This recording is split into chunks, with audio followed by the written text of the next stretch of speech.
And good afternoon. I'm hoping someone can give me a mic check if you're in the chat. Hello, Charlie. Hey, Mark, if you're there. Hello. Hey, hope it sounds okay. A little scratchy, but at least clear. Hey, Shill, how are you? Thank you both for being here. Good sound. Sounds good. Thanks, guys. I appreciate it. Not feeling 1,000% yet, but we've got a hearing today, one of the Rust cases. And when I say Rust, I mean the movie, the accidental shooting death of Helena Hutchins in October 21st of 2021 on the set of Rust. There are so many lawsuits in regards to this going back and forth, but the two criminal cases are against Hannah Gutierrez Reed, who was the armorer, who has a hearing today, and also Alec Baldwin's been charged criminally again. Oh, he's been indicted just recently, so the case is back open.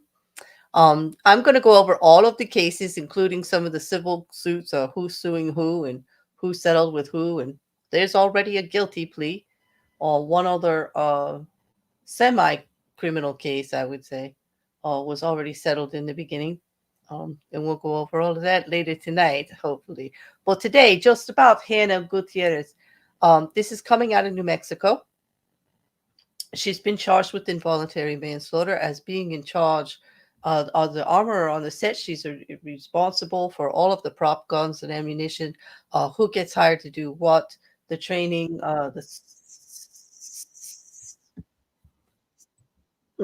hold on 1 second.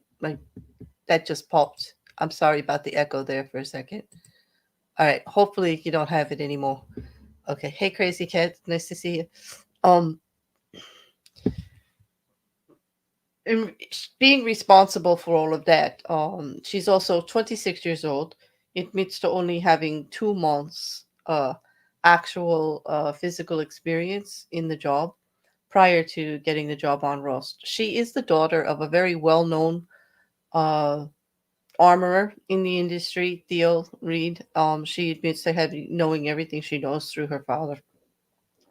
Um, she also admits there was no formal training, things like that. Anyway, this in going to be a huge lawsuit. The state is actually pressing criminal charges on her for involuntary manslaughter for negligence in it. And the reason they have two counts is because it involved negligence with a firearm at the same time. Um, Today's motions are supposed to be about suppressing a lot of evidence. Um,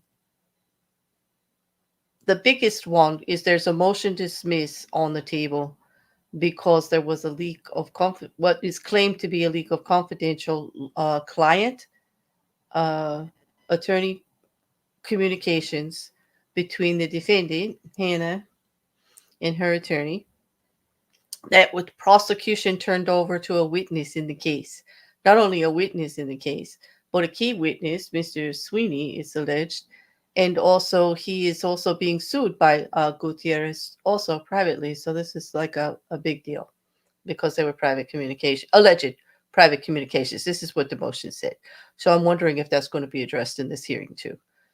There's also some motions by the defendant was put forward that they want to suppress the prosecution from bringing up past deeds in regards to the death of her fiance or boyfriend, in regards to an intoxicated motorcycle accident that he had, and that she may have been the one who gave him the keys.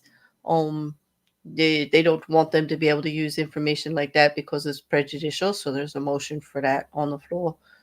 There's also a motion to, because she's only 26, to be in regards to her partying or anything else from prior and what that would have to do with her job, since she didn't test positive on the day of the job or test positive at work. They're trying to hold stuff like that out. Also, any wild lifestyle kind of stuff. Well, that's what the hearing's going to be about today. But because we're going to be covering all of the cases, I thought I would get this one on record. Let me just test.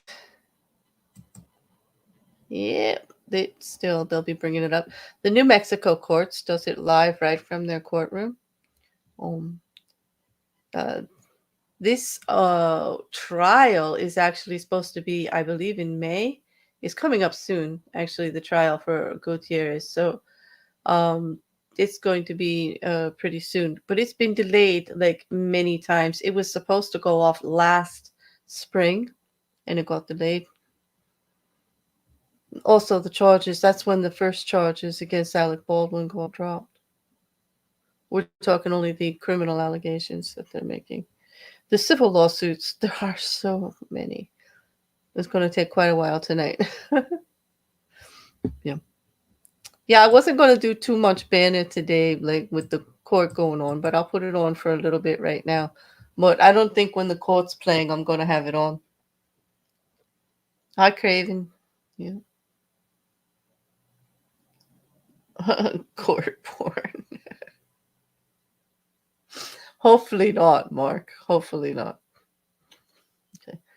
Anyway, does anybody else has let's see. Crazy Cat says, as I understand it, is she responsible for not making sure the weapons are safe?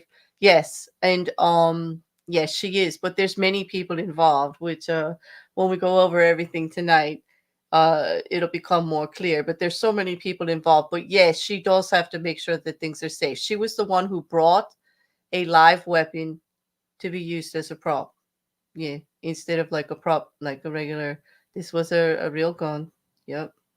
She's responsible for the ammunition that comes on, or at least hiring the people. Now, there's another person that she hires to actually acquire that stuff, but he's also named in a couple of suits. And he's actually a witness in this lawsuit against Hannah Gutierrez.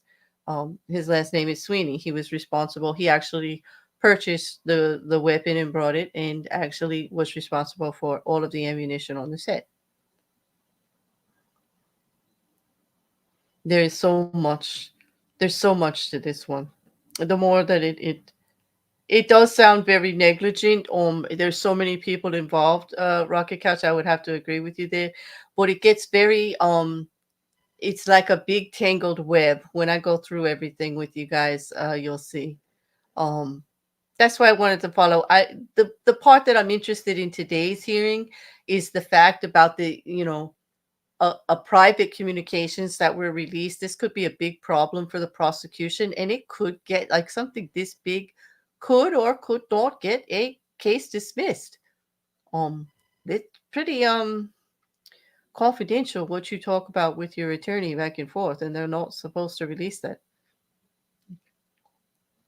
I guess I don't know, and it's kind of odd who they released it to was Mr. Sweeney, who's also named in a private lawsuit. Hannah Gutierrez is suing him. He's suing. I think he's suing the production company. But he's also a witness in this case. For both sides, he's on Hannah's witness list. The defendant posted a witness list last night, or a couple of days ago, actually. I just found it last night. On all of the documents for these cases, all of them, even the closed case against Alec Baldwin, the criminal cases are all listed on the court website, which is listed below.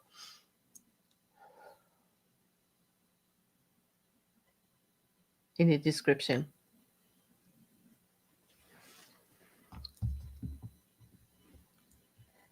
Well, I'm sure you could imagine making absolute sure the gun was safe. You never know what happens when the pressure is on. I think it was a huge think up, and nobody is in particular guilty. It is odd, except for like there are some extenuating circumstances, Mark. Like I see where you're going with it, and we can go into more detail about it lately. But anyway, a live round should never have been on set.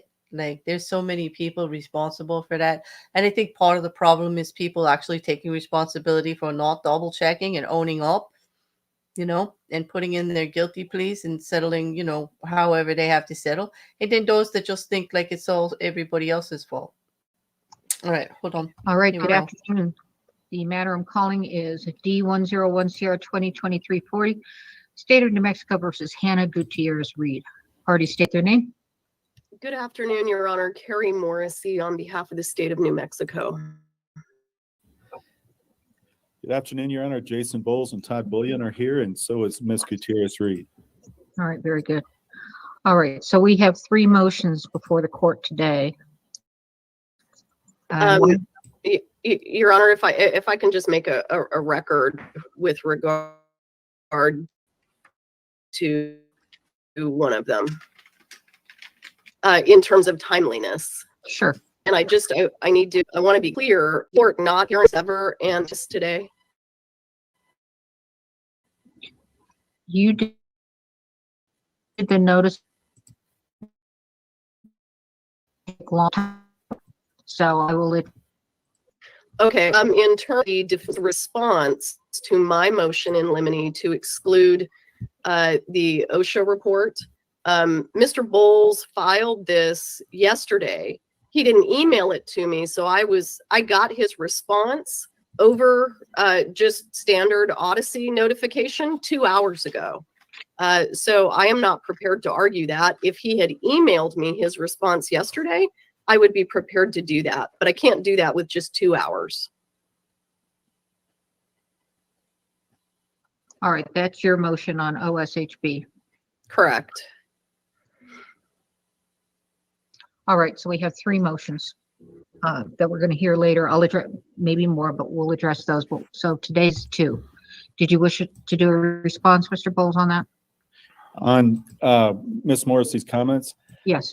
Yes, Judge, I understood from the last hearing that the court told us the court would set these Thursday, and the court was very clear that we don't have time. We have to move quickly, and trial is set for February 21st. So we are prepared to argue all the motions today.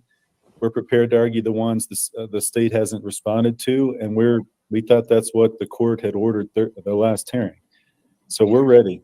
The court ordered that in the last hearing because the court, it did not occur to the court that those motions were not expedited. I would have thought that you would have done an expedited motion at this time. I hadn't seen your motion to sever, and I hadn't really seen your motion to dismiss. I just knew it was filed, and I had assumed, given the closeness to the trial date, that you would have made them expedited so that Ms. Morrissey's response would have been expedited.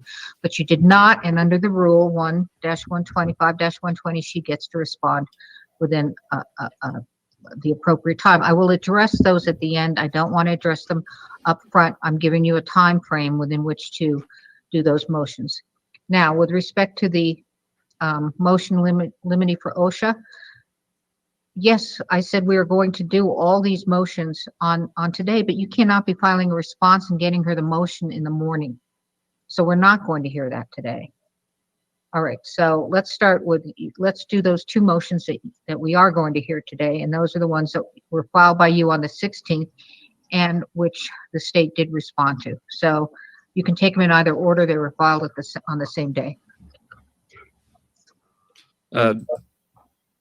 Bullion is going to address those, Your Honor. Judge, I would ask to take the argument concerning the motorcycle accident first. Fine. Judge, the argument here is a pretty straightforward one. This is a other act that we believe the state intends to utilize to prejudice Ms. Reed in her case.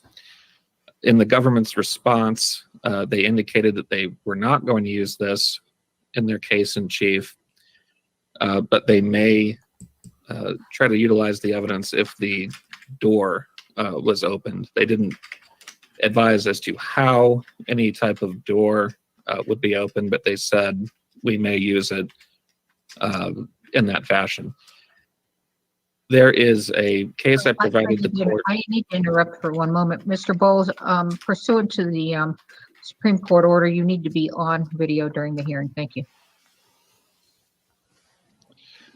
Judge, there's a case I located and provided to the court today, State versus Fernandez. Particularly important in that decision is paragraph 20, which discusses the applicability of 11404 to evidence coming in through a door being opened through other testimony.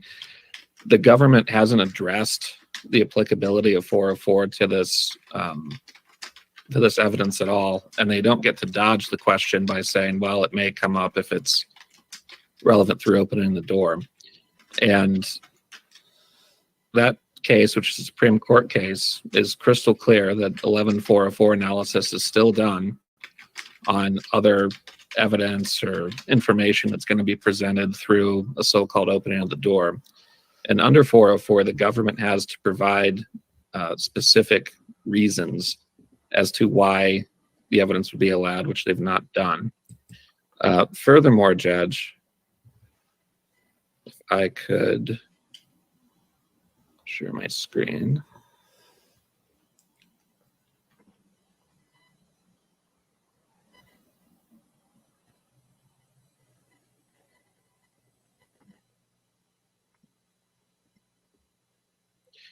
Can the court see the document I've pulled up?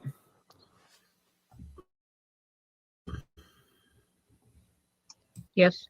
Okay. Judge, this is a motion response filed in June of 2023. It was the state's response to dismiss the First Amendment indictment.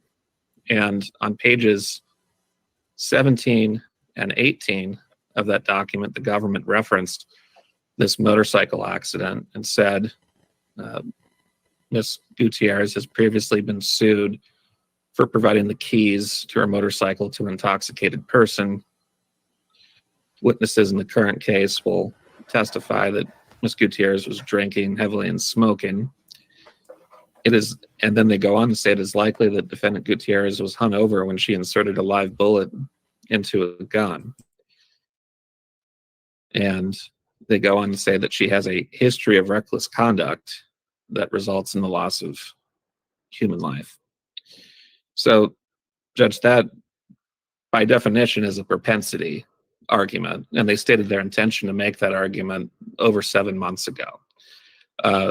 Any arguments that we hear today about, well, it might come up if the door is open, I will put to the court as a pretext to use this information, which they have planned to use at least since June of 2023. The government admitted in their response that there's no relevance to this other set of facts, and it would also be incredibly unwise to get in to that set of facts in a trial, to essentially have a trial within a trial about an unrelated incident that's going to distract the jury and prejudice my client. Additionally, Judge, reference has been made by the prosecutors that the case had settled and settled for a particular number. That type of evidence and argument is specifically barred by 11408 because it tends to distract the jury from thinking about what's actually going on in a case. Because if they hear that something has settled, they assume conclusions about the facts without that being warranted. So there's no use for this evidence. It's highly prejudicial. There's no 11404B exception. And any argument that it can come in through some other way doesn't avoid the application of 11404. And there's simply no 404B exception, and there's no conceivable way that a balancing examination under 403 would allow this evidence to come in. So it should be excluded, Judge. Response.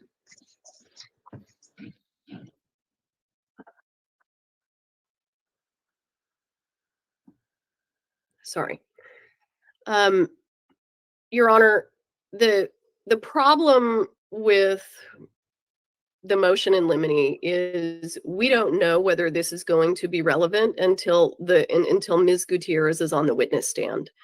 And I have indicated to the court that I am a professional and I won't blurt anything out in front of a jury if I have reason to believe that this has become relevant and admissible. I will ask to approach the bench, and all conversations about this will take place outside of the presence of the jury. Beyond that, I'm not sure what I can do. I will also point out to the court that when I say that this may be relevant to Ms. Gutierrez's character for truthfulness, That's not controlled by 11404B. So that case that Mr. Bullion provided, by the way, Your Honor, about an hour and 15 minutes ago, it is not on point in terms of my response. My response is, it may be relevant to her character for truthfulness. I don't know. She hasn't testified yet. In addition to that, it may come in as impeachment under 11607, depending on what her testimony is. And I know that Mr. Bowles and Mr. Bullion know that. So I am agreeing that I will follow the rules and I will behave myself. And if I think that for any reason this is appropriate, we will have a bench conference about it so that the court can make the appropriate ruling.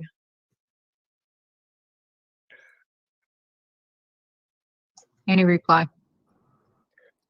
Judge, I don't see how a completely unrelated incident could possibly bear on my client's character for truthfulness. I can't think of anything that she would say that would somehow make this other incident relevant in any way, shape, or form to her character for truthfulness. All right, thank you. The court makes the following ruling. Based upon the state's response, the state identified it as a plan to address her issue if she testifies regarding her truthfulness. It was not, it says the state does not intend to introduce it in their case in chief. So I'm taking that at her word that that's not going to happen. Secondly, 607 impeachment, I don't know how that would be, where it would come in, but it would come in under 11608 with respect to truthfulness, if that is the case. So this is how I'm going to rule. I'm going to deny your motion to prohibit the use of the motorcycle accident reference, but that is for purposes of what Ms. Morrissey said she was going to do, and that was the truthfulness aspect of it. That was going to be her false statements to law enforcement, that was not her car, and that, and remember, all she can do is ask the question. This is a specific instance of conduct. She has to ask the question and take the answer. So if the defendant does elect to testify, the court orders the state to alert the court and defense of its intent to offer this evidence via a requested bench conference before attempting to cross-examine her on it. And then at that time, based upon what's been going on, it may be denied.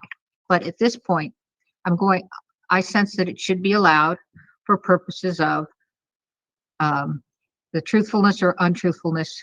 She can ask about whether she lied to law enforcement officers about whether that was her vehicle, and whether she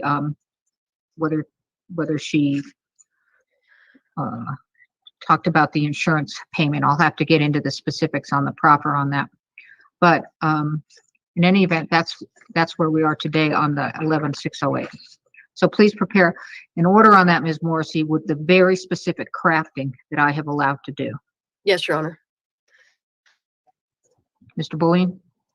Judge, with respect to the other motion, which regards written notice under 11404, B, we are currently less than 30 days from trial. We've received no written notice. In the government's response, they said that they may give written notice if the court provides a deadline, and that's kind of avoiding the problem here. 11404B requires that reasonable notice be provided. We are currently close enough to trial that if notice were to be provided today or tomorrow or at some other point about other acts evidence, we would be too close to trial for that to be reasonable. We won't have time to evaluate the evidence. We won't have time to make motions upon it. And the rule specifically contemplates that the parties have sufficient time to review any kind of other acts evidence, bring motions about it, make plans as to how it will affect their trial strategy. We're close enough to trial that we can't do any of that.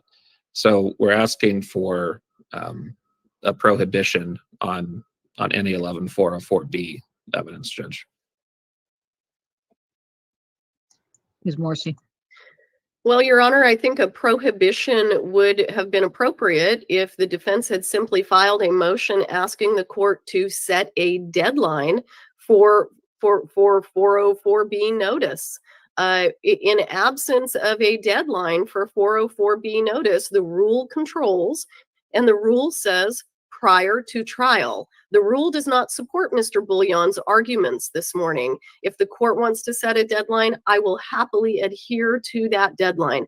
Please keep in mind, Your Honor, Mr. Bullion is saying today that this court doesn't have enough time to address 404B written notice when there's a statute that says anytime before trial, but they are filing as of January 18th full motions that are 8 days past when the court indicated the motion's deadline had expired. So Mr. Bullion's talking out of both sides of his mouth. I will ask the court to establish a deadline if the court thinks that's appropriate. I will adhere to the deadline. I would also ask the court, though, we desperately need guidance in terms of deadlines so that people know what they're doing and we're not getting surprises. The motion to dismiss filed by the defendant is filed 6 months after that issue arose. 6 months. So obviously I'm going to make all those arguments in my response. I'm going to ask the court to deny it because it's not timely. But please, Your Honor, we've got to have some deadlines. We've got to know what is happening, when things are due, and when the time has expired. Mr. Bullion? Judge 1144B3 states verbatim, notice in a criminal case. In a criminal case, the prosecution must, and then in subpart A, provide reasonable notice. Ms. Morrissey cannot shift the burden to the defense and say, well, we should have asked for a deadline. The rule controls, and the rule specifically places the burden on the government in a criminal case to provide reasonable notice. And we are at a point in time where we do not have reasonable notice for any other type of 404B evidence. Your Honor, may I respond with regard to the part of the rule that clearly indicates that we have up until trial? And not only do we have up until trial. No, you've already responded. All right, okay, thank you had your opportunity. All right, so this is what I'm going to do. I'm giving deadlines. All right, I realized last time at the status that you all, I thought, were, because you litigated so many things, I thought the substantive motions were over. But then I got 2 substantive motions.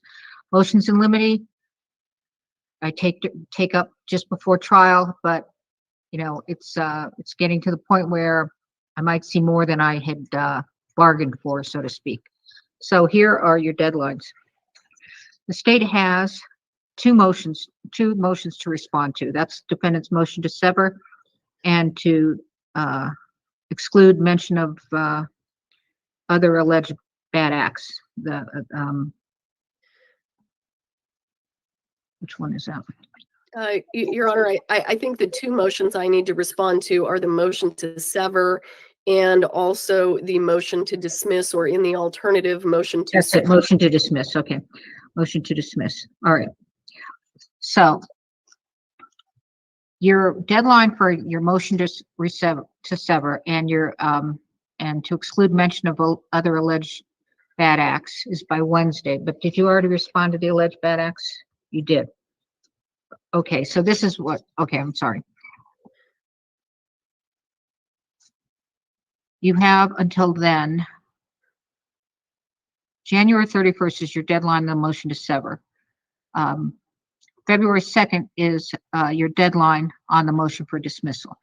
Okay? Now, if you're going to bring in additional notice of evidence, you also have until February 2nd. Okay? Yes, Do Your you have Honor. any questions on that? I do not, Your Honor. All right. Now, the defense reply deadline on the state's responses to those 2 motions, the motion to dissever, 7, the motion for dismissal, is Friday, February 9th. Then, if the state files another notice of bad acts, then you have also that same deadline, Friday, February 9th, for your motion in limine, and then the state will have till February 12th to respond to the defense's motion in limine.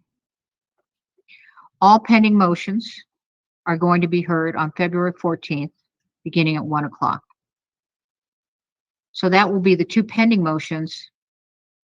It will be any motion in limine if the state files another notice of prior bad act, and it will also be the OSHA motion in limine.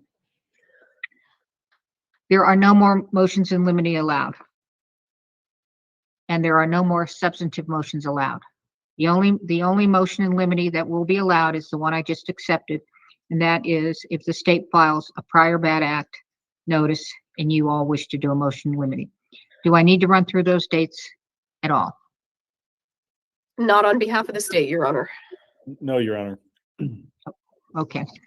All right. So this should finish the concern about scrambling for time. All right. All right. Thank you. Thank you. I'm not going to go ahead and Ms. Morrissey do an order on the prior bad act motion in limine that I've given you a deadline. Okay. Yes, Your Honor. All right. Thank you. All right. Thank you. We are in recess.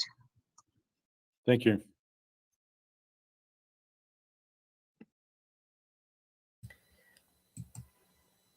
Oh, well, I don't know if they're coming back with anything for her because it looks like they just settled everything up. Welcome, folks. If you're just logging in now, we will be starting this mortgage foreclosure prevention webinar shortly. Okay. People are still entering, and so That we'll wait is about the 1 court or 2 is done. minutes. and we'll They begin just saw our that. webinar. They just said that we're going to do a different kind of webinar.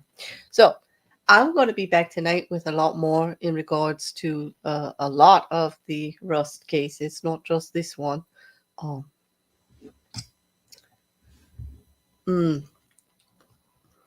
Let me just see if you have any questions before I go. Let me see if I can answer any of these. Okay.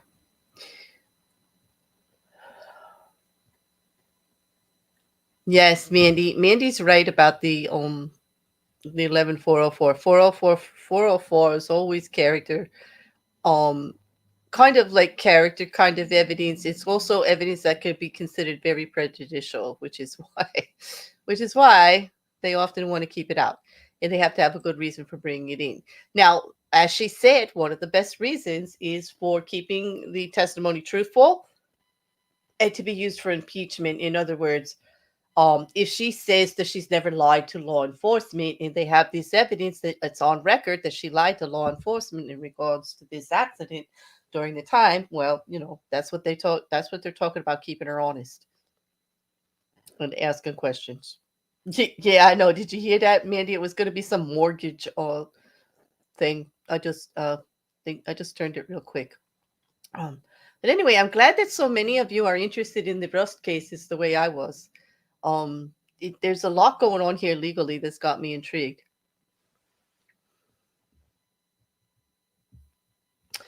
No one was ever tried that I found in Brandon's lease just, but you know what? The settlement date for one of the only people who's taken accountability so far actually happened on the anniversary of his death. I don't think they did, Mandy. We're going to have to look into that, though. That's a good question.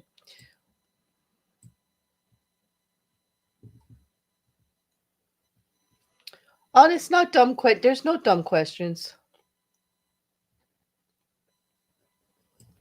Yeah, the Todd guy is the defense lawyer, okay? And the lady is the prosecution. You're absolutely right, Rocket Couch. And we'll pull all that. You see, we didn't have the benefit of one of my little case breakdowns ahead of time because I had to keep rescheduling this week because my voice was gone. Well, that's why I'm going to cut this short since they're done with the case for today. You heard we're going to have another hearing on February 14th, and the trial is at the end of the month. And we're going to be covering her trial also And it's probably the Baldwin one also when it finally comes through. We'll see. All right. So let me see if there's any more questions. No, thank you, everybody. I think I'm going to cut it short then. Thanks for hanging in. What? Rocket Couch. Firearm safety isn't a joke. And from what I'm reading, someone on that film thinks it is. I think that's why this is such a big deal for me. I think that actually hits the nail on the head, Rocket Couch, for a lot of people.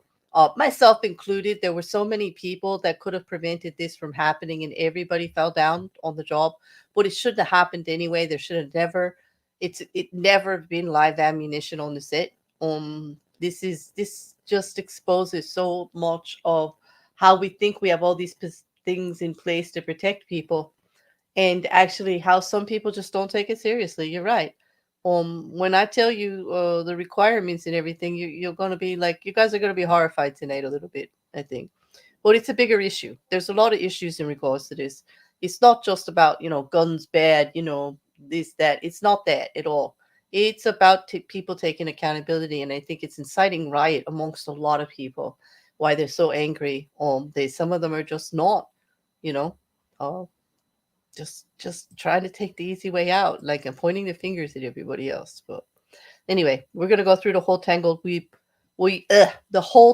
web later tonight. That is, if I can keep my tongue from tying up into a knot.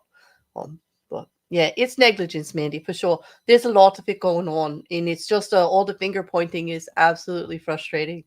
But we're gonna go in later on. So for those of you that can join me, great. I look forward to seeing you in the chat.